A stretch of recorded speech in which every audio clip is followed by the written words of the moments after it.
नमस्कार, बंसल न्यूज में आपका स्वागत है। मैं हूं शादाब। शुरुआत करेंगे अहम खबर के साथ जो मिल रही है खरगोन से, जहां भारी बारिश के बीच एक युवक फंस गया। खरगोन से बड़ी खबर, बाढ़ के पानी में एक युवक के फंसने की सूचना मिल रही है। मंदिर पर चढ़कर इस युवक ने अपनी जान बचाई। साटक नदी में ये युवक बाढ़ के पानी में फंस गया था, जिसके बाद जैसे तैसे युवक ने हिम्मत दिखाते हुए मंदिर की छत पर आसरा लिया और अपनी जान को बचाया। गौरतलब है कि पिछले 48 घंटों से खरगोन और आसपास के क्षेत्रों में कभी तेज और कभी धीमी बारिश हो रही है, रुक रुक कर बारिश हो रही है, और इसके चलते जो साटक नदी है वो खतरे के निशान से कई फीट ऊपर चल रही है। एक युवक इस नदी के उफान में फंस गया था और इस युवक ने जैसे तैसे मंदिर की छत का आसरा लेते हुए अपनी जान बचाई। तस्वीरें एक्सक्लूसिवली आप देख रहे हैं सिर्फ बंसल न्यूज पर। किस तरह से साटक नदी यहां उफान पर है, भयावह हालात यहां पर बने हुए हैं बाढ़ के चलते, बारिश के चलते, और इस युवक ने काफी जद्दोजहद के साथ हार नहीं मानी और मंदिर के ऊपरी हिस्से में चढ़कर अपनी जान बचाई। फरीद शेख हमारे सहयोगी हमारे साथ फोन लाइन पर ज्यादा जानकारी के साथ जुड़ चुके हैं। फरीद, कैसे हालात बने हुए हैं खरगोन में और इस युवक को सुरक्षित बाहर निकाल लिया गया है?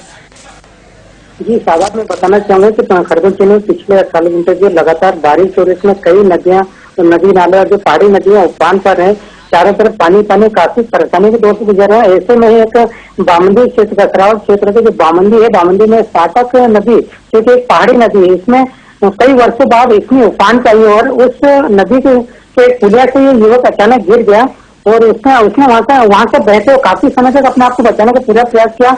और उसकी किस्मत इस तरीके से बीच नदी में जो एक मंदिर बना हुआ है, उस मंदिर का शिखर है, उसके हाथ आया और उस शिखर को देखकर उसने अपनी जान बचाई। सदर में उसने को कहते हैं ना कि जाको रखे साइया मार सके ना, कोई इस युवक ने अपनी जान बचाने के लिए जो जद्दोजहद दिखाई, तो शासन भी वहां पर मौजूद है, लेकिन किसी भी तरह से बचाने के प्रयास नजर नहीं आए। लेकिन इस युवक ने 1.5 शाम घंटों तक वहां बैठा रहा, लेकिन जब उसे लगा कि शायद इसे बचाने के प्रयास अब नहीं किए जाएंगे, तो वो खुद अपनी जान जोखिम में डालकर उस बहते हुए पानी में कूद गया और काफी मुश्किल के बाद वो किनारे पर आ पाया।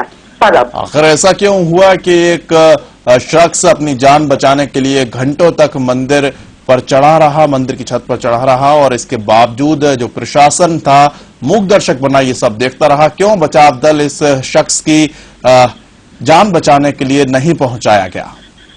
सागर में बताना चाहूंगा, यहाँ पे जब कभी बात बचाव की आती है तो प्रशासनिक स्तर की बात कर रहे हैं, पुलिस प्रशासन की बात कर रहे हैं, हमेशा अमले की कमी होने की बात सामने आती है।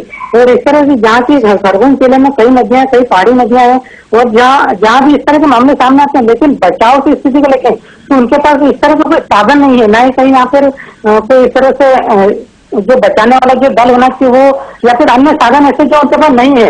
इस तरह से मौके पर तो पहुंच जाते हैं, लेकिन मुक्त दर्शक बने रह जाते हैं। आप लोगों के द्वारा कोशिश की गई थी या आम जनता के द्वारा जो प्रत्यक्षदर्शी थे उनके द्वारा कोशिश की गई थी प्रशासन तक इस बात को पहुंचाने की, यहाँ मदद दल पहुंचाइए, सहायता दल पहुंचाइए, एक शख्स की जान खतरे में है?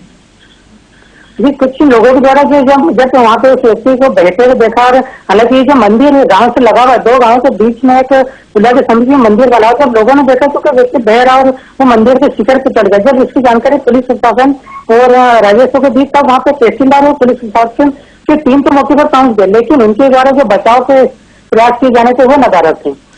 एक नाव या फिर एक गोताखोर जो होते हैं, जो बचाने में एक्सपर्ट होते हैं, इस तक की व्यवस्था नहीं कर पाया प्रशासन खरगोन में? जी साहब, मैं बताऊंगा पूरे जिले की यही इसलिए कहीं भी अगर इस तरह का मामला सामने आता है तो गोताखोरों की कमी सबसे बड़ी कमी है, और इसी के चलते प्रशासन अपने आप को लाचार भी महसूस करता है। लेकिन जब जान तक बना ये व्यक्ति की और खुद उसने देखा कि मुझे बचाने के कुछ प्रयास नजर नहीं आ रहे, तब उसने खुद अपनी जान जोखिम में डाली, नदी में कूद गया और उससे पेड़ का जैसे कैसे अपनी जान बचा के किनारे पे पहुंचा। यानी खुद की हिम्मत थी जिसने आज इस शख्स को जिंदा रखा हुआ है, नहीं तो प्रशासन ने तो पूरी कोशिश की थी कि देखते हैं, इंतजार करते हैं, नंगी आंखों से देखेंगे कि कैसे एक जीता जागता इंसान एक शव में तब्दील होता है। बहुत बहुत शुक्रिया फरीद तमाम जानकारी के लिए। लेकिन हौसला इतना ज्यादा था कि इस उफनती नदी में भी इस शख्स ने उम्मीद नहीं छोड़ी और खुद ही तैरकर काफी घंटों तक इंतजार करने के बाद सुरक्षित बाहर निकल कर आया।